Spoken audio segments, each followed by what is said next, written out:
Alam mo ba na hindi lahat ng prutas ay mabuti para sa puso ng mga senior?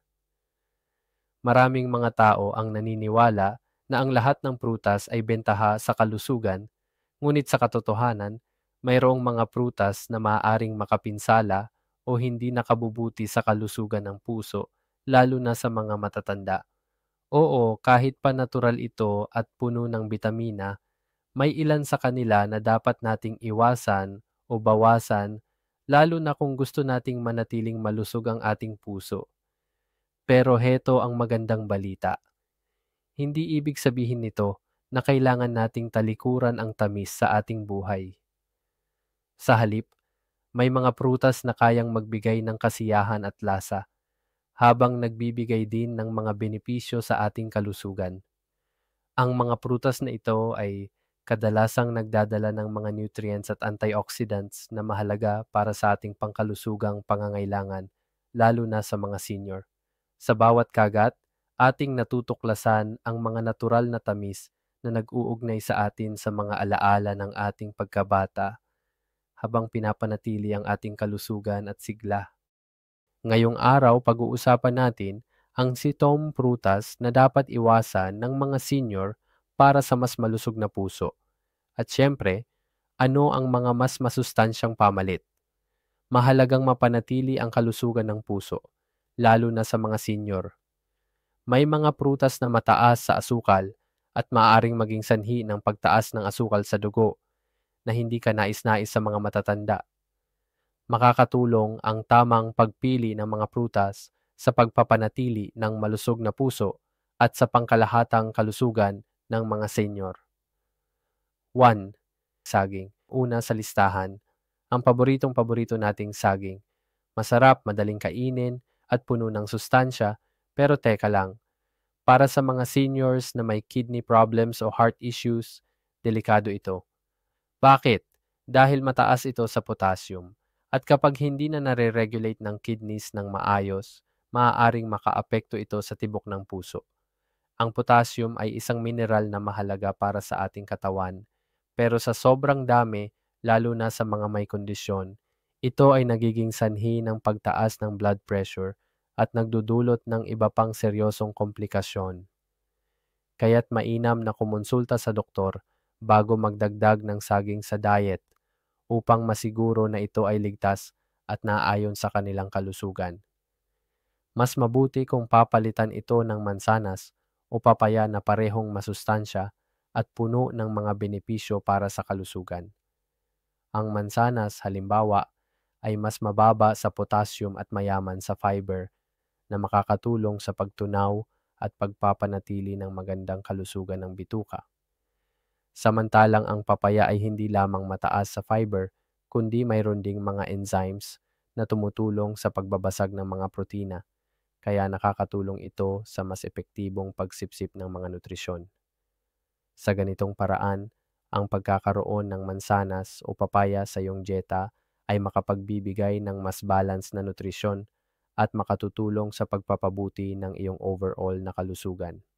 Pangalawa, ubas, maliit pero matamis, at iyan ang problema. Ang mga ubas ay puno ng natural na asukal na maaaring magdulot ng ilang alalahanin para sa mga taong may diabetes o mataas na blood pressure. Kapag ang isang tao ay may ganitong mga kondisyon, ang pag-inom o pagkain ng mga pagkain na mataas sa sugar ay maaaring magpahirap sa kanilang kalagayan. Hindi ito ideal, lalo na kung araw-araw mong kinakain. Bukod dito, ang mga ubas ay may mga benepisyo tulad ng antioxidants, pero mainam na balansehin ito sa iba pang pagkain at isaalang-alang ang mga potensyal na epekto sa kalusugan. Gawin nating kaibigan ang strawberries o blueberries. Hindi lang mas mababa sa asukal, rich pa sa antioxidants na panlaban sa sakit sa puso. Bukod dito, ang mga prutas na ito ay nagdadala ng maraming benepisyo sa ating kalusugan tulad ng pagpapababa ng inflammation at pagpapalakas ng ating immune system. Ang regular na pagkain ng strawberries at blueberries ay makakatulong din para mapanatili ang malusog na balat at magandang paningin. Masyado silang versatile, maaring isama sa iba't ibang pagkain o gawing refreshment, kaya't siguradong masisiyahan ang kahit sino sa kanilang sarap. Pangatlo, Pinya. Ang pinya. Refreshing at perfect sa tag-init, nakakabuhay ito ng ating pakiramdam at pinalalakas ang ating immune system. Pero mataas ang acidity at fructose. Kapag tayo'y acid prone o may GERD, delikado ito para sa ating kalusugan. Dagdag pa, mabilis itong magpataas ng blood sugar. Kaya't mahalaga na mag-ingat sa ating pagkonsumo nito. Sa kabila ng mga panganib, maaari naman tayong umiinom ng fresh pineapple juice na may kaunting tubig upang mabawasan ang acidity o kaya'y isama ito sa mga salad na mayaman sa hibla para mas maging balanse ang ating pagkain. Try mo na lang ang melon o singkamas, cooling sa katawan at gentle sa tiyan. Ang melon na puno ng tubig ay nagdadala ng kasariwaan sa anumang oras ng taon, habang ang singkamas naman na kilala sa kanyang crunchy texture ay nagbibigay ng masarap na lasa at nutrisyon. Pareho silang masustansya at mabilis na maihahanda bilang snack, kaya't perpekto sila para sa mga araw na mainit ang panahon. Subukan mo silang isama sa iyong mga paboritong salad o kainin lang ng sila'y sariwa upang malasap ang kanilang tunay na sarap. Pang-apat, manggang hinog. Matamis, malambot at irresistible. Ang mga kulay nito ay nagiging maliwanag na dilaw o kulay kahel kapag ganap na itong hinog. Sinasalamin ng prutas na ito ang kasiyahan ng tag-init at perpekto ito bilang merienda o kahit na dessert. Pero sa dami ng sugar content nito, kapag hindi kontrolado, tiyak na aangat ang blood sugar. Mahalaga na kumonsumo tayo ng tamang sukat nito, lalo na sa mga may kondisyon tulad ng diabetes, upang mapanatili ang balanseng kalusugan. Tip! Kung gusto mo pa rin ng mangga, piliin ang hilaw na version. Mas kaunti ang asukal at mas marami ang fiber. Lagyan mo na lang ng kaunting bagoong. Sarap na, kontrolado pa. Bukod pa rito, ang hilaw na mangga ay mayaman sa mga bitamina at mineral na nagbibigay ng maraming benepisyo sa kalusugan. Ang pagkakaroon ng tamang balanse ng lasa mula sa bagoong ay nagdadala ng kaunting alat na tumutulong sa pag-enhance ng karanasan sa pagkain. Subukan mo rin itong samahan ng mga paborito mong gulay para sa mas masustansyang merienda. Pang-5, pakwan. Sabaw, matamis, parang walang problema, di ba? Pero mataas ang glycemic index nito. Ibig sabihin, mabilis itong nagpapataas ng blood sugar. Kaya naman kahit na masarap ito, dapat tayong maging maingat sa pag-consume ng pakwan, lalo na kung tayo ay may mga kondisyon tulad ng diabetes. Ang tamang pag-intindi sa glycemic index ay makakatulong upang mas mapanatili natin ang ating kalusugan. Mas maganda kung isasama natin ito sa mas balanseng pagkain kung saan mayroon ding sapat na protina at fiber. Gawin mo na lang favorite ang pipino o buko.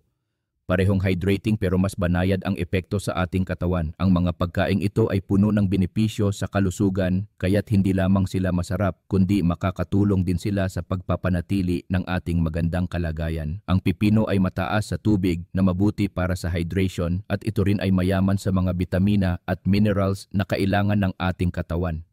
Sa kabilang banda, ang buko or young coconut ay kilalang-kilala sa kanyang mataas na electrolytes na nakakatulong sa pagsasaayos ng ating hydration levels lalo na pagkatapos ng pisikal na aktibidad.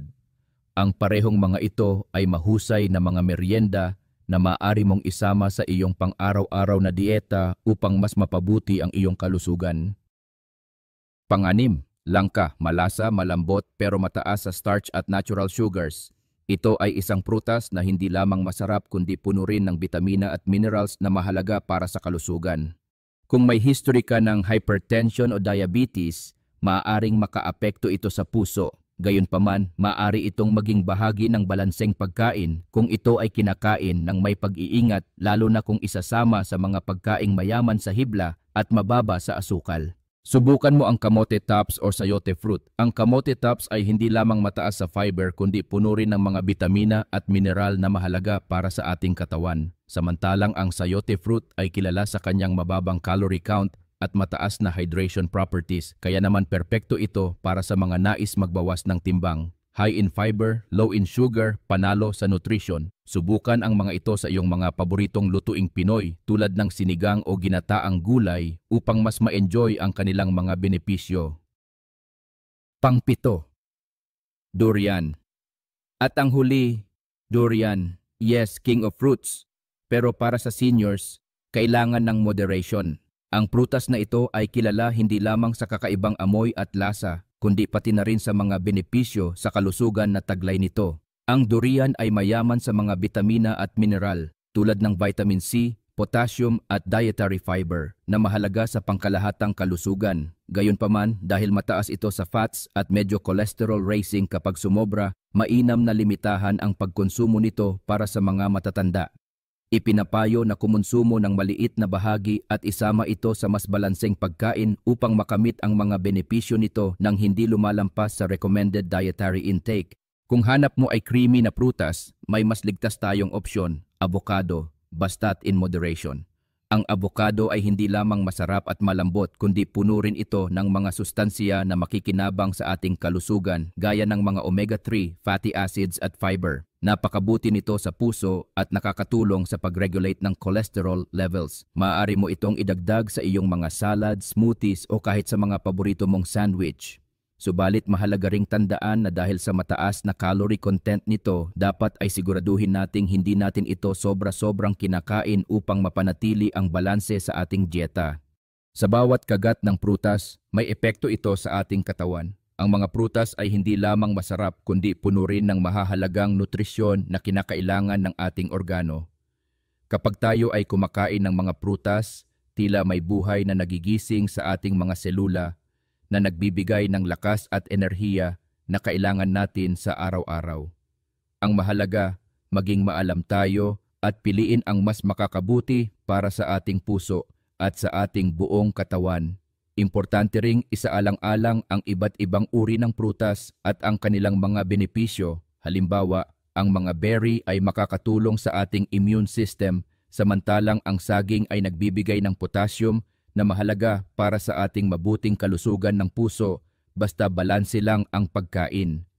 Like, share at subscribe sa Gintong Kalusugan para sa mas marami pang tips tungkol sa senior health na makakatulong sa inyong mga mahal sa buhay. Ang mga impormasyon at kaalaman na aming ibinabahagi ay idinisenyo upang bigyang diin ang kahalagahan ng kalusugan sa mga nakatatanda dahil sila ay karapat-dapat sa mas malusog at masayang buhay. At kung may prutas kang gustong ipasama sa susunod nating episode, tulad ng mga paborito mong masustansyang pagkain na maaari mong ihandog sa kanila, i-comment mo lang sa ibaba para isama natin ito sa ating susunod na talakayan.